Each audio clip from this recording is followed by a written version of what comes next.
우리 하나님의 말씀 봅니다. 시편 47편 1절에서 4절까지 있는 말씀 보겠습니다. 시편 47편 1절에서 4절까지 있는 말씀입니다. 우리 다 같이 한 목소리로 읽겠습니다. 너희 만민들아 손바닥을 치고 즐거운 소리로 하나님께 외칠지어다. 지존하신 여호와는 두려우시고 온 땅에 큰 왕이 되심이로다. 여호와께서 만민을 우리에게 나라들을 우리 발 아래에 복종하게 하시며 우리를 위하여 기업을 택하시나니 곧 사랑하신 야곱의 영화로다. 셀라. 아멘. 자, 1절부터 3절까지 있는 말씀 우리가 생각해 보았습니다. 어떤 내용이었습니까? 우리는 마땅히 하나님을 찬양해야 한다. 1절이 이야기해 주고 있죠. 너희 만민들아 손바닥을 치고 즐거운 소리로 하나님께 외칠지어다. 자, 그런데 좀 더 구체적으로 우리가 하나님께서 하신 무엇을 찬양해야 한다라고 말합니까? 무엇보다도 먼저 하나님께서 온 땅의 큰 왕이 되심을, 온 세상에 큰 왕이 되심을 찬양해야 한다. 2절이 이야기합니다. 지존하신 여호와는 두려우시고 온 땅에 큰 왕이 되심이로다. 자, 그렇다면 하나님께서 온 땅에 큰 왕이 되신과 더불어서 또 한 가지 우리가 찬양해야 할 일이 있다면 무엇일까요? 3절이 이야기해 주죠. 여호와께서 만민을, 우리에게 나라들을 우리 발 아래 복종하게 하셨다. 구체적으로 우리가 생각해 보았어요. 하나님께서 이스라엘 백성들을 가나안 땅에 들이시기 위해서 출애굽시키시고 가나안 땅 입구까지 인도하셨어요. 가나안 땅 입구에 이르렀을 때 어떤 나라들이 아모리 왕 시혼과 바산 왕 오기, 그 땅을 통과하지 못하도록, 결국 뭡니까? 가나안 땅에 들어가지 못하도록 그들을 방해하고 길을 내어주지 않는, 그때 하나님께서 어떻게 하셨어요? 이스라엘 백성들의 힘으로는 도무지 싸워 이길 수 없었지만 하나님이 그들과 싸워주심으로 아모리 왕 시온과 바산 왕 옥을 그들 앞에 굴복시키셨어요. 지금 그 사실을 이야기합니다. 여호와께서 만민을 우리에게, 나라들을 우리 발 아래에 복종하게 하셨다. 자, 여기서 끝납니까? 그렇지 않아요. 계속해서 오늘 본문 4절을 보면 하나님을 찬양해야 될 또 한 가지 이유를 이야기해 주고 있어요. 그것은 무엇입니까? 4절 보세요. 우리를 위하여 기업을 택하시나니 곧 사랑하신 야곱의 영화로다. 우리 하나님께서는 당신의 백성된 우리들을 위해서 기업을 택하시고 그 기업을 우리에게 주셨다라고 말하고 있어요. 여기서 말하는 기업은 어떤 기업입니까? 바로 아까도 말씀드렸던 이미 우리가 생각한 약속의 땅 가나안이죠. 시편 135편 12절에 말이에요. 그들의 땅을 기업으로 주시되 자기 백성 이스라엘에게 기업으로 주셨도다. 약속의 땅 가나안을 하나님께서 당신의 자녀들인 이스라엘 백성들에게 기업으로 주셨다라고 이야기하고 있어요. 자, 그러면 여기서 주신 기업을 다른 말로 표현하면 어떻게 말할 수 있을까요?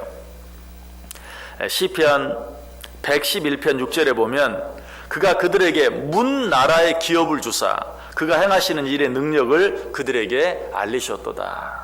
여기서는 문 나라, 하나님께서 문 나라를 당신의 백성인 이스라엘 백성들에게 기업으로 주셨다라고 말하고 있어요. 이 사실은 이미 아까 우리가 생각한 3절에도 나와 있죠. 여호와께서 만민을 우리에게, 나라들을 우리 발 아래에 복종하게 하셨다. 무슨 말이에요? 문 나라를 당신의 백성인 이스라엘 백성에게 기업으로 주셨다. 근데 여기서 말하는 문 나라는 어떤 나라일까요? 이미 우리가 생각한 아모리, 또 바산, 아모리 왕 시온, 바산 왕 옥, 또 다 포함이 되죠. 그런데 여기서 말하는 이제 그것과 구별해서 좀 더 구체적으로 이야기한다면 이스라엘 백성들이 하나님께서 그들과 함께 하심으로 아모리 왕 시온과 바산 왕 옥을 무찌르고 이제 드디어 어떻게 됐어요? 하나님께서 약속으로 주신 기업 가나안 땅에 들어가게 되었어요. 이제 끝났습니까? 가나안 땅이 정말 이스라엘 백성들의 땅이 되었습니까? 아니, 아직도 해결해야 될 숙제가 너무 많아요. 왜? 그 땅에 누가 있었죠? 가나안 7족이 이미 그 땅에 정착해서 살고 있었어요.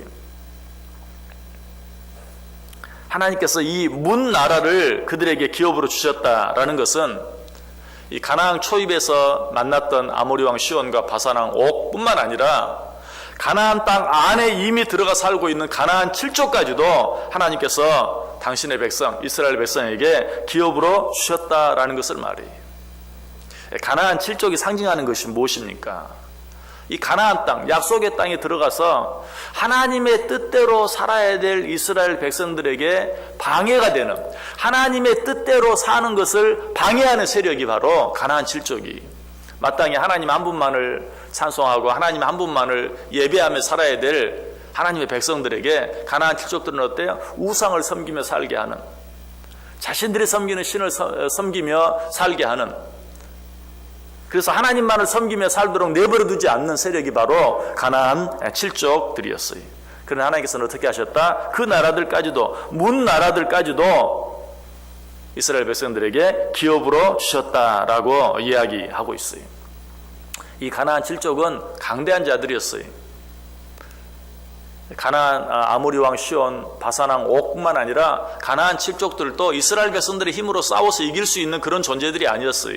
그래서 그 땅을 정탐했던 12 정탐꾼 가운데 10명의 정탐꾼은 뭐라고 말했어요? 우리가 그 땅을 차지한다는 것은 불가능하다. 우리는 그들 앞에 메뚜기 같다. 라고 두려워 떨었어요. 가나안 땅을 차지할 수 없다고 말했어요.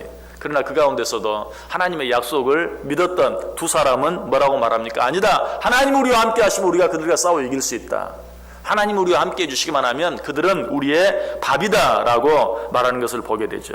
민수기 14장 9절에 말이에요. 다만 여호와를 거역하지는 말자. 또 그 땅 백성을 두려워하지 말라. 그들은 우리의 먹이라. 그들의 보호자는 그들에게서 떠났고 여호와는 우리와 함께 하시느니라. 그들을 두려워하지 말라. 하나님께서는 이들의 믿음대로 당신께서 하신 약속, 문 나라를 기업으로 주시겠다는 그 약속을 지키셨어요? 안 지키셨어요? 지켜주셨어요. 하나님은 한 번 하신 약속은 반드시 지킨다고 그랬어요. 이 땅에 사는 인간들은 한 번 약속을 하고도 어길 수 있지만 하나님은 인간이 아니시니, 인생이 아니시니 그 하신 말씀을 반드시 실행하신다고 그랬어요. 그래서 비록 12명 가운데 2명만 하나님의 약속을 믿었음에도 불구하고 하나님께서는 당신의 하신 약속을 지켜주시고 그 가나안 7족을, 문 나라를 약속하신 대로 그들에게 기업으로 내어주시고 그 땅을 차지하게 하셨다. 오늘 시인은 지금 그 사실을 이야기하고 있어요. 4절 다시 보세요. 우리를 위하여 기업을 택하시나니 곧 사랑하신 야곱의 영화로다. 하나님께서 우리에게 문 나라를 기업으로 주시고 그것을 차지하게 하시고 누리게 하신다라고 말하고 있어요. 자, 이제 우리는 하나님의 택한 백성들입니다. 하나님께서 이스라엘 백성들을 택하신 것처럼 하나님께서 우리들을 택하셨어요. 그래서 당신의 자녀, 당신의 나라 삼아 주셨어요. 그 하나님께서 우리에게 약속해요. 문 나라를 기업으로 주시겠다고. 여러분, 문 나라가 오늘 우리에게 적용하면 어떤 것일까요? 이스라엘 백성들에게 문 나라는 어떤 나라였다고요? 약속의 땅 가나안에 들어가 오직 하나님을 섬기며 살아가는 것을 방해하는 모든 세력들, 모든 나라들. 그러나 하나님께서는 오늘 우리들에게도 마찬가지, 우리가 하나님의 자녀됨으로 말미암아 하나님을 믿고 살아가는데 그것을 방해하는 세력들이 너무나 많아요. 이 세상에 너 그렇게 살지 말아라. 그렇게 살아가지고 이 세상을 어떻게 감당할 수 있겠느냐. 너 그렇게 살다가는 망한다. 너 그렇게 살면 손해다. 너 그렇게 살면 사람들에게 이리 치이고 저리 치이고 결국은 망할 수밖에 없다라고 하나님의 뜻대로, 하나님의 방법대로 살아가는 것을 방해하는 많은 세력들이 있어요. 오늘 하나님께서 말해요. 그 모든 세력들을 내가 너희들의 기업으로 주겠다. 너희들이 그들과 싸워 이겨서 그 땅까지도 너희들이 차지하게 해주겠다라고 하나님께서 약속해 주고 있어요. 자, 이 사실을 통해서 우리가 얻어야 될 교훈은 무엇입니까? 우리가 이 땅에 하나님의 나라 백성들로 살아가는데 우리를 위협하고 방해하고 협박하고 구체적으로 우리를 괴롭게 하는 많은 세력들이 있지만 우리는 그런 것들을 두려워할 필요가 없다. 왜? 하나님께서 이미 그런 것들을 우리에게 기업으로 주셨어요. 우리를 택하실 때 온 땅의 큰 왕이 되신 하나님께서 문 나라를 우리에게 기업으로 주셨어요. 이 사실을 기억하고 시편 27편 기자는 뭐라고 말합니까? 여호와는 나의 빛이요 나의 구원이시니 내가 누구를 두려워하리요? 여호와는 내 생명의 능력이시니 내가 누구를 무서워하리요. 악인들이 내 살을 먹으려고 내게로 왔으나 나의 대적들 나의 원수들인 그들은 실족하여 넘어졌도다. 군대가 나를 대적하여 진칠지라도 내 마음이 두렵지 아니하며 전쟁이 일어나 나를 치려 할지라도 나는 여전히 태연하리로다. 하나님께서 우리를 당신의 나라로 택하시고 문 나라를 우리에게 기업으로 주시는 것 믿으십니까? 그렇다면 우리는 그 어떤 것도 두려워할 필요가 없다. 우리는 어떤 일 앞에서도 담대하고 정말 일어나 나를 치려하는 그 어떤 세력 앞에서도 오히려 태어날 수 있어야 한다. 그것뿐만이 아니죠. 한 걸음 더 나아가서 오늘 지금 이 말씀을 시인이 왜 하고 있어요? 우리가 왜 하나님을 찬양해야 하는가? 하나님은 온 땅의 큰 왕이 되시기 때문에, 그 하나님께서 모든 나라를 우리 발 앞에 무릎 꿇게 하시기 때문에, 오늘 우리가 생각한 4절 말씀을 통해서는 그 모든 나라들을 우리에게 기업으로 주시기 때문에 우리는 그 하나님을 찬양해야 한다고 했어요. 우리는 그 모든 세력들 앞에서, 우리가 신앙생활하는 것을 반대하고 힘들게 하는 그 모든 세력들 앞에서 담대하고 태어나야 할 뿐만 아니라 보다 적극적으로 한 걸음 더 나아가 어떻게 해야 돼요? 그 하나님을 찬송할 수 있어야 돼요. 1절 이야기하는 것처럼 박수를 치며 큰 소리로 그 하나님을 찬양할 수 있어야 돼요. 오늘 하루 어떻게 살기를 원하십니까? 이 세상에 우리의 신앙생활에 방해가 될 뿐만 아니라 위협하는, 구체적으로 괴롭게 하고 힘들게 하는 악한 세력들이 너무나 많아요. 우리는 그런 것들 앞에서 두려워하거나 떨 것이 아니라 안연하게, 태연하게, 보다 적극적으로 어떻게 하나님을 찬양하며 살 수 있어야 돼요. 우리가 하나님을 높이면 하나님이 어떻게 하신다고요? 하나님께서 우리를 높여주시겠다. 나를 높이는 자를 내가 높여주겠다. 나를 존중히 여기는 자를 내가 존중히 여겨주겠다. 하나님의 약속이, 이 하나님의 약속 붙잡고 우리 앞에 놓여진 어떤 일, 어떤 사건, 어떤 세력 앞에서도 두려워하지 아니하고 오직 하나님을 찬송하며 살아갈 수 있는 저 여러분 되어줄 수 있기를 주님의 이름으로 간절히 축원합니다.